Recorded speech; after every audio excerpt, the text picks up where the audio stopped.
My mom looked me straight in the eye and said, "If you can't afford the ticket, just stay behind." But the next week, I found $9,540 in charges on my credit card, all booked in their names, not mine.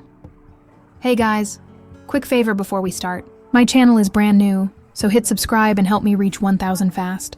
Also, drop a comment with what subscriber number you are. I'll be checking them all. And don't forget to like the video. Now let's get into this unbelievable story. The ICU is never quiet.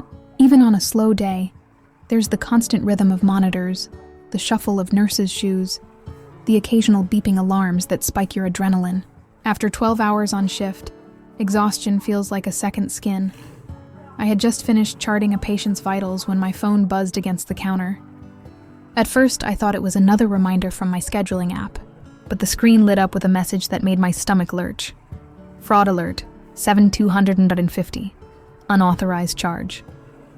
My heart stopped. I tapped it open, squinting through the fatigue. 5 airline tickets, all to Barcelona.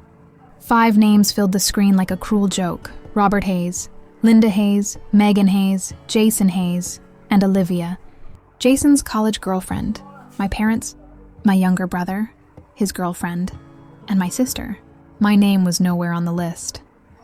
The bile rose in my throat as I read the last detail. Paid with my credit card. Just last week, at Sunday dinner in my parents' sprawling suburban home, Mom had neatly folded her linen napkin and said it with casual cruelty. Tickets are about $1,450 each. If you can't manage that, maybe you should stay behind this time. I had nodded, forcing a polite smile. I didn't admit that between student loans and covering Jason's car repair 2 months ago, my savings had barely survived. Their dismissal had stung. But this wasn't dismissal. This was theft. I gripped the counter, my hands trembling so hard I nearly dropped my stethoscope. For a moment, all I heard was the relentless beeping of a heart monitor down the hall, matching the erratic pounding in my chest. I pulled out my phone and called the credit card company. Yes, I need to lock my account immediately. That transaction was not authorized. The rep on the other end had a calm, validating tone. Don't worry, Ms. Hayes, this is clearly fraud. We'll handle it. For the first time all night, I felt a flicker of relief, until my phone chirped with a text barely 30 minutes later. It was from Jason. Hey, something's wrong with the tickets. Can you fix it? My jaw dropped. They had no shame, no hesitation, no guilt. I typed back. Like you said, I stayed behind. The hallway suddenly felt brighter, lighter. My hands no longer shook. Instead, a strange calm washed over me. That night, I went nuclear. I changed every password. My bank apps, my Amazon, my Apple ID. I reset every autofill they might have had access to.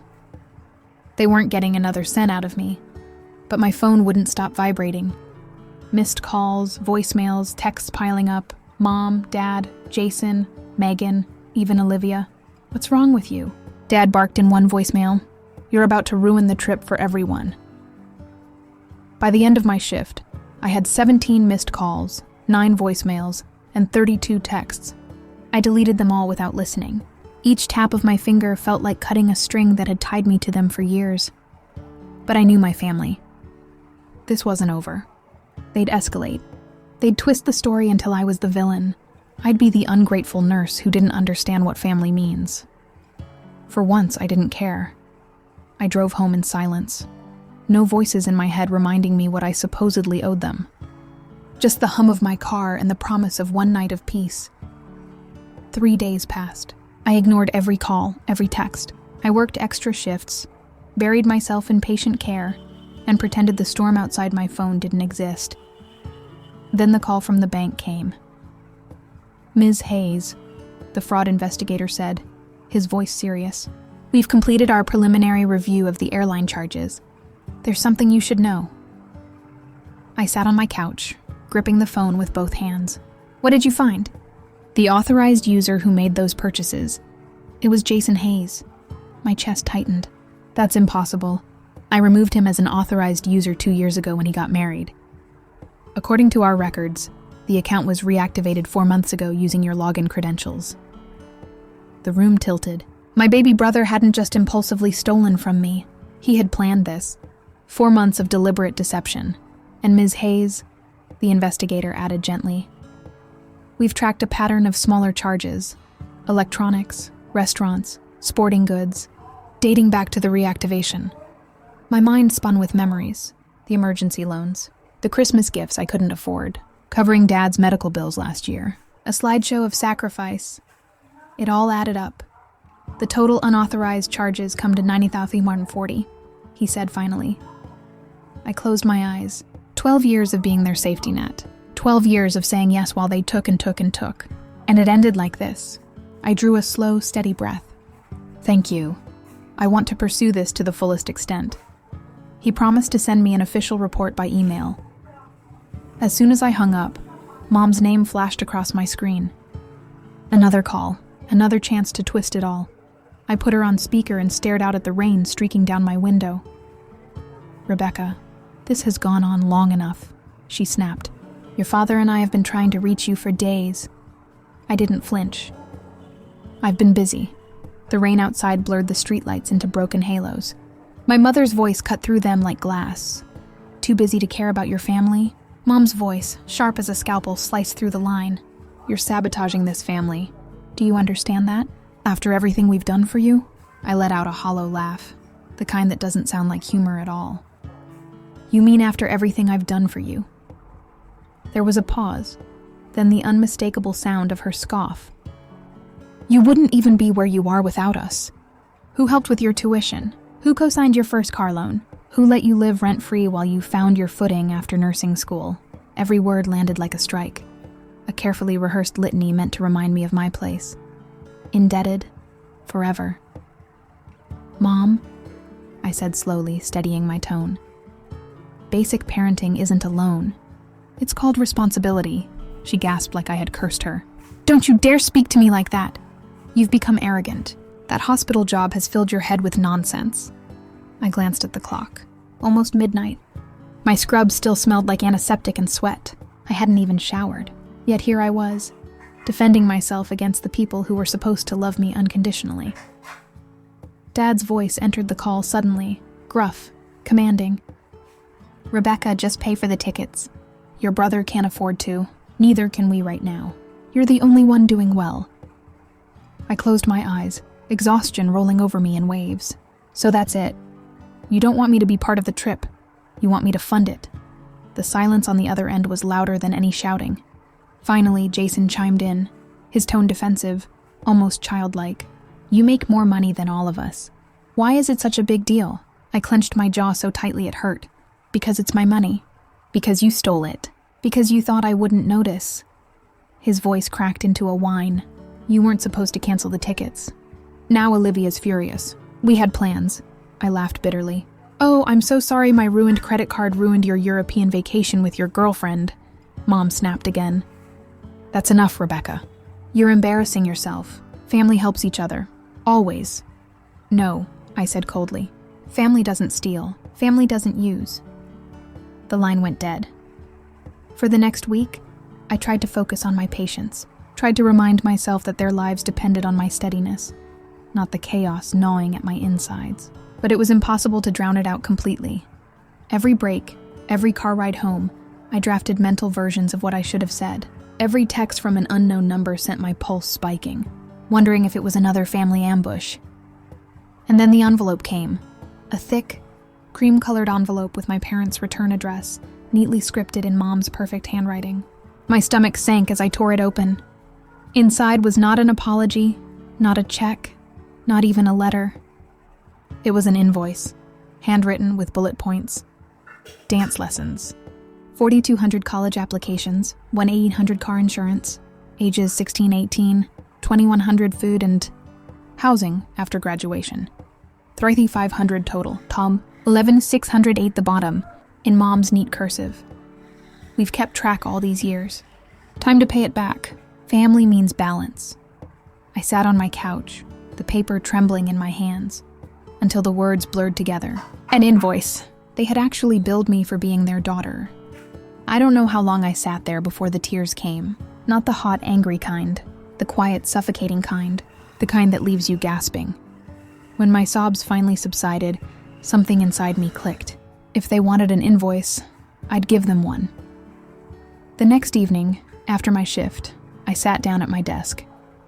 I opened a blank document, and I began to write invoice, Hayes family, unauthorized airline, tickets, 7,050 unauthorized electronics and dining per fraud report, 2,290 interest charges from declined payments, 510 total, 9,540 at the bottom, I added. Payment due immediately. Respect and boundaries included at no extra cost. When I printed it out, I felt lighter, like I had turned their weapon into my shield. I hand-delivered the envelope the next Sunday. Their house smelled of lemon polish and roast chicken, like it always did. Mom answered the door, lips pursed in disapproval. Well, look who finally decided to show her face. I didn't respond. I walked into the dining room, placed the envelope on the table, and slid it toward Dad. What's this? He asked. An invoice, I said, my voice calm, almost eerily so. You sent me one. I thought I'd return the courtesy. Mom's face turned crimson. How dare you mock us? Dad tore open the envelope, scanning the numbers. His eyes widened, but he said nothing. That's fraud, I continued. You stole nearly $10,000. From me, your own daughter. I expect repayment. Jason laughed from the other end of the table, shoving a forkful of potatoes into his mouth. You're joking, right? We're family. I turned to him, my voice steady.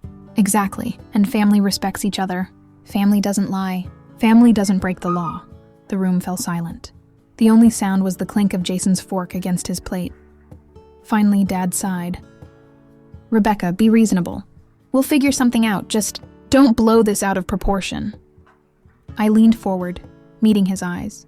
It's already blown out of proportion, and I'm done being your safety net. Mom shot me a glare sharp enough to cut glass. You'll regret this. You'll regret alienating the only people who truly care about you. I stood up, tucking my chair back neatly. Caring doesn't look like theft. It looks like respect. And if you can't give me that, then maybe I don't need this family as much as I thought. I left the invoice on the table. The silence followed me out the door. The envelope was pale pink, scented faintly of vanilla. Not my family's style. My stomach tightened when I saw the sender's name in the corner. Olivia Carter, Jason's girlfriend. I sat at my kitchen counter staring at it, my pulse quickening.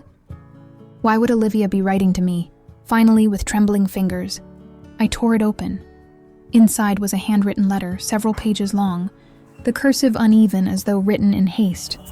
Rebecca, I don't know if you'll believe me, but I need you to hear the truth before things spiral even further. I kept reading, my eyes darting over each line. Jason told me everything. About the tickets, about the card, about how your parents pressured him. I told him it wasn't right, but he said this is how your family works. That you're the one who always bails everyone out. I swallowed hard, the words blurring for a moment. But that's not all. I saw him use your card for other things. Dinners, hotel rooms, clothes. He said it didn't matter because you'd never notice. He laughed about it. I couldn't stop him. But I saved screenshots, receipts, even photos of his transactions, in case you ever needed proof. I'm enclosing them here. My hand shook as I reached into the envelope. A thick stack of printed screenshots slipped out. Receipts for electronics, luxury dinners, even a weekend stay at a resort 2 hours away. Every single one bore my name, my card, my account. I felt sick. The letter continued. I'm sorry I didn't tell you sooner. I was scared of him, of your family's reaction. But seeing you fight back made me realize you deserve to know everything. Please be careful. They'll never admit it, but they've been using you for years. No signature at the end, just a shaky line. Do what you need to do.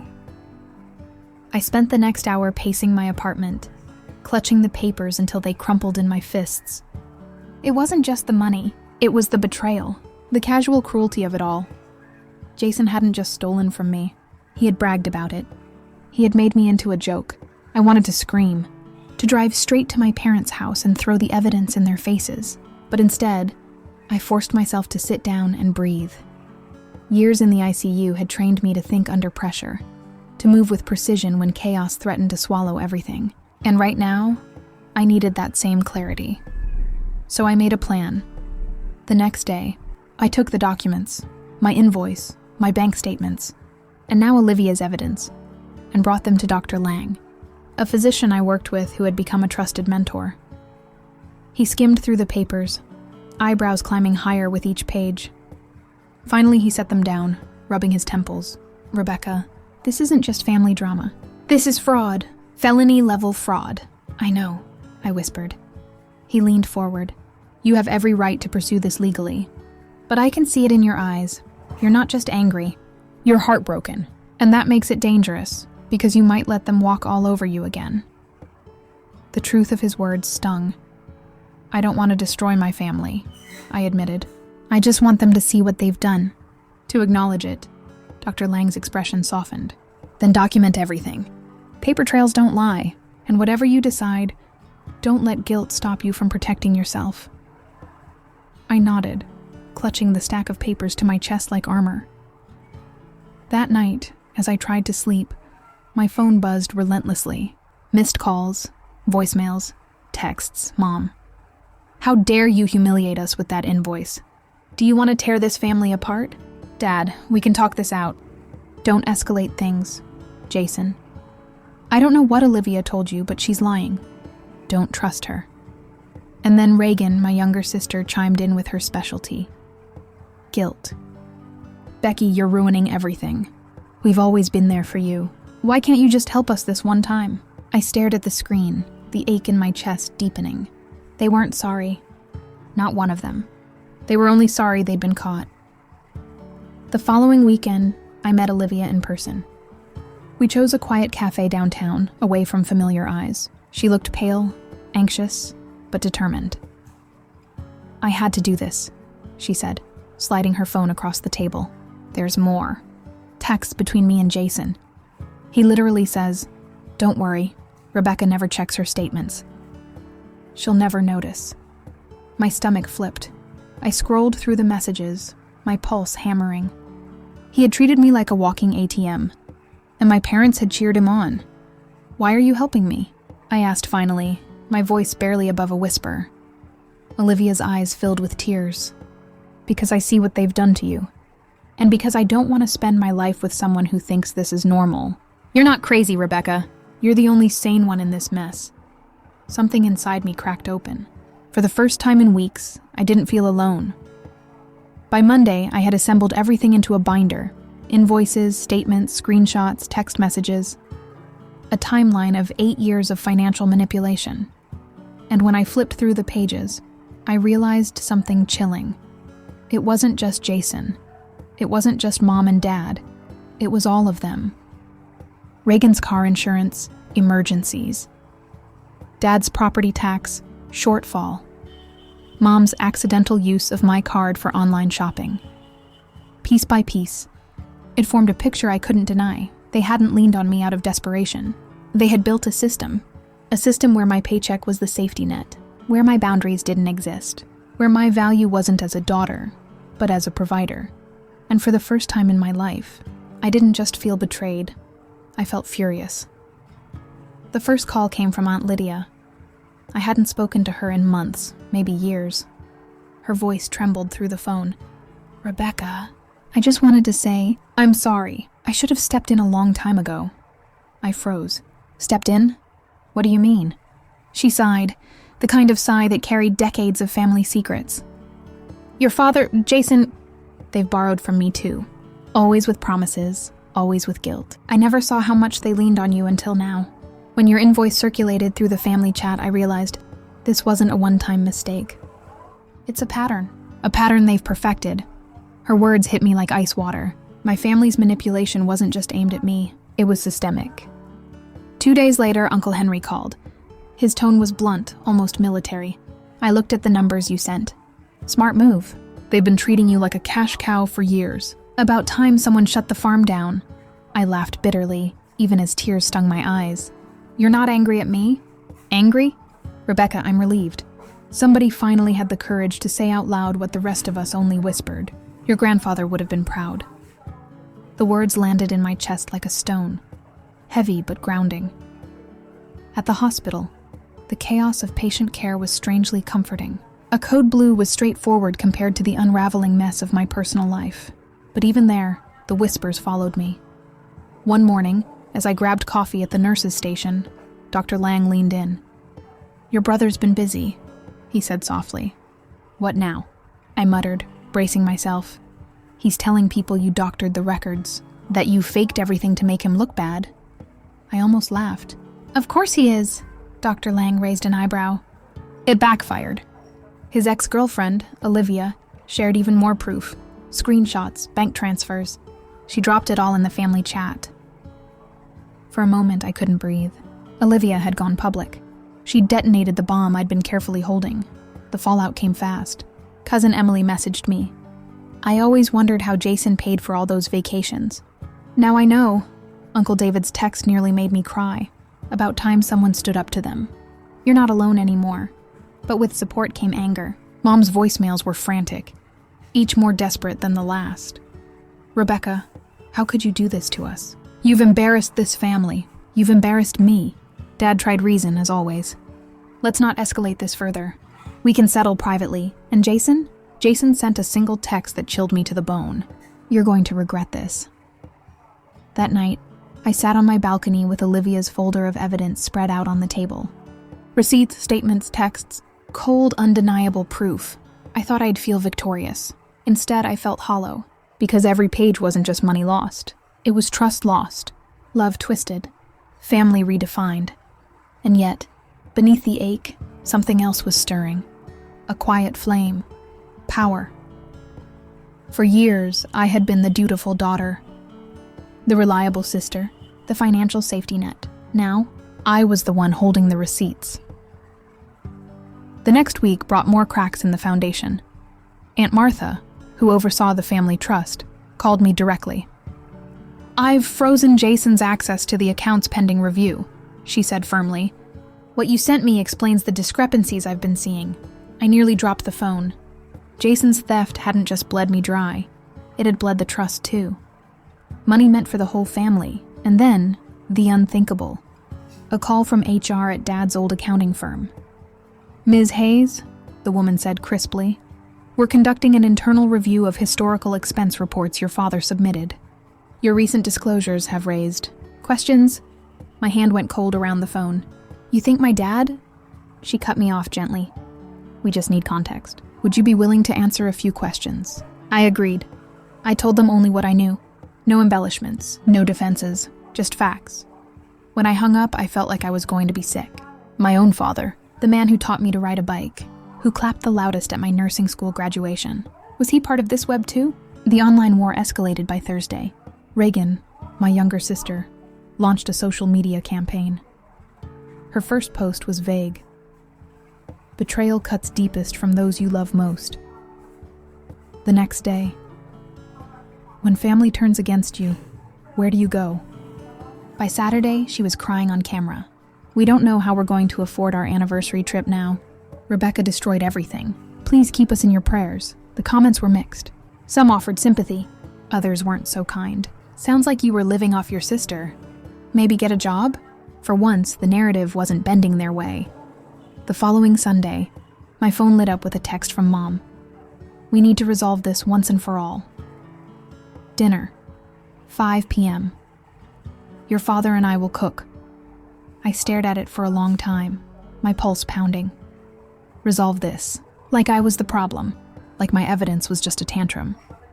Still, I felt it in my bones. This was the final confrontation. I spent that afternoon preparing as if for the most critical patient handoff of my career. My binder of evidence was neatly organized, each page tabbed and dated. When I arrived at their house, the air reeked of lemon polish and forced normalcy. Tulips on the table, Dad's reading glasses neatly folded beside his recliner, Spencer and Reagan seated stiffly on the sofa, their perfect postures almost comical. Mom forced a smile. "Rebecca, thank you for coming. We've been so worried." I set my bag beside the chair she motioned me toward. My voice was calm, steady. "I appreciate the concern." Dad cleared his throat. "We think there's been a misunderstanding about the credit card situation." "Misunderstanding?" I repeated flatly. Jason leaned forward, his expression rehearsed. "We can arrange partial repayment if you'll agree to drop all of this." Mom nodded eagerly. "It's what's best for moving forward together. As a family." The words scraped against me like sandpaper. "As a family," Dad echoed, his gaze skittering away. Silence stretched until Mom squirmed. Finally, she dropped her voice into a faux concerned whisper. "Stress can make us vindictive, Rebecca. Sometimes you exaggerate." The heat in my chest rose. But this time I didn't shrink from it. I welcomed it. I pulled my leather portfolio from the bag and laid it on the coffee table. Slowly, deliberately, I opened it and began placing pages in front of them. "This," I said evenly, "is 8 years of financial manipulation. Every loan, every gift, every stolen cent, line by line." Their eyes followed my hands as I spread out the evidence. Then I looked straight at my father. "I've refinanced my student loans.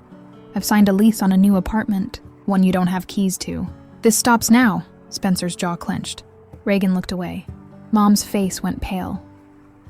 For the first time in my life, the power was mine. The silence in the living room stretched so long I could hear the clock ticking above the fireplace. Finally, Mom's voice cracked. "You can't possibly afford the interest rate on your own. You've made a terrible mistake." I straightened the papers on the table, every edge aligned like armor. "I can afford it. And more importantly, I don't need to prove myself to people who see me only as their safety net." Dad slumped back in his recliner, rubbing his temples. "We never meant... This isn't about money," I cut in, my voice shockingly calm. "It's about respect. About boundaries. You've taught me that my value comes from what I provide, from what I give. I won't live like that anymore." Something flickered across Dad's face. "A crack in the wall.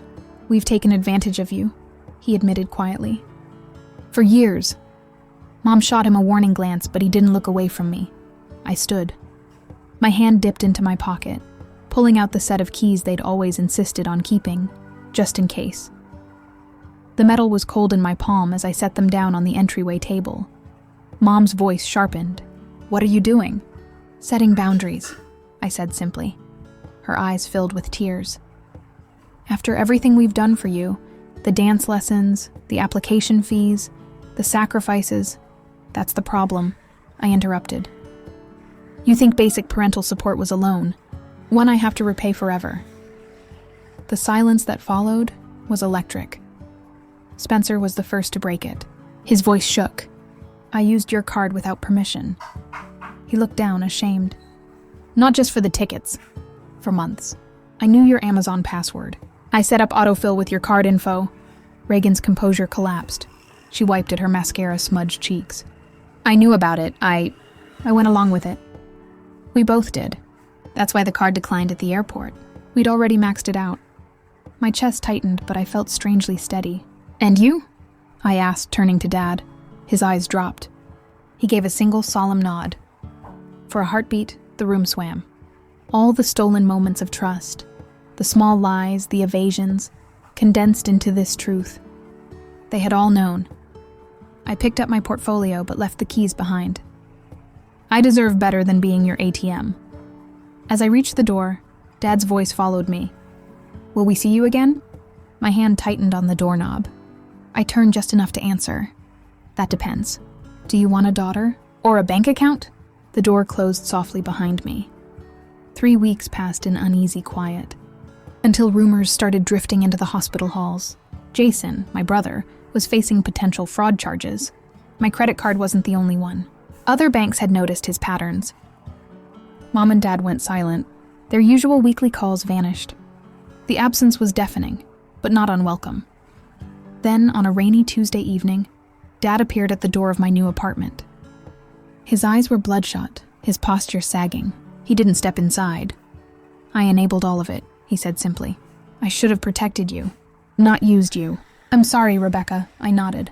I accepted his words, but I didn't offer absolution. Some wounds weren't healed by apologies alone. The following month, a certified envelope arrived. Inside was a check, exactly $9,540, no note. No excuses, just repayment. I set it on the counter, staring at the figure. Freedom didn't feel like fireworks. It felt like clarity, a reminder that closure doesn't always mean reconciliation. Sometimes it's simply being seen. 3 months later, sunlight poured through the windows of my new apartment. No murky beige walls like before. Bright teal and warm yellow surrounded me now. My watercolor paintings hung in neat rows, morning light catching the blues and greens. A small jungle of plants thrived on my balcony, soaking in the eastern sun.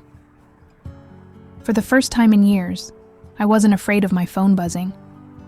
No dread. No sudden panic about unauthorized charges. Dr. Lang sent a text. "How's the new place looking?" With a photo of a fern from the hospital gift shop. I snapped a picture of my balcony garden in reply. Beyond the plants, the skyline shimmered, like a future I finally had space to imagine. That evening, I stood before a group of new nurses at a hospital workshop. My topic: protecting your financial health while caring for others. Sometimes, I told them, the hardest part isn't caring for patients.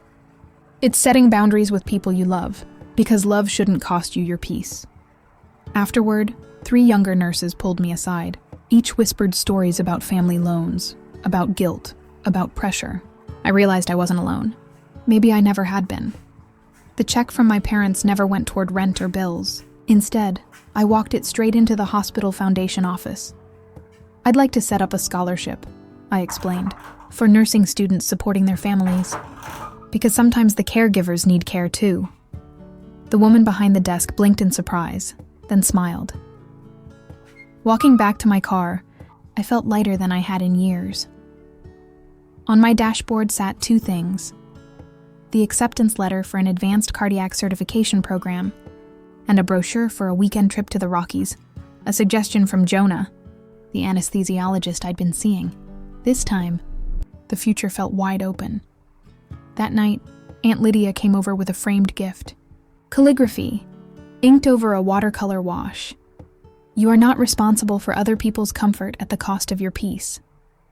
The words shimmered in my living room, next to the shadow box I'd made, my old house keys and the cashed $9,540 check. Not trophies of victory, but reminders of growth. We toasted with sparkling cider, to boundaries, to peace, to people who respect them. As dawn broke the next morning, I stood on my balcony, watering my plants. The sunrise spilled gold over the city, and I realized forgiveness isn't always necessary for healing. Sometimes the best closure is simply moving forward, without looking back. So I'll ask you this. If the people meant to protect you became the very ones you needed protection from, what would you choose? Would you forgive, or would you finally walk away?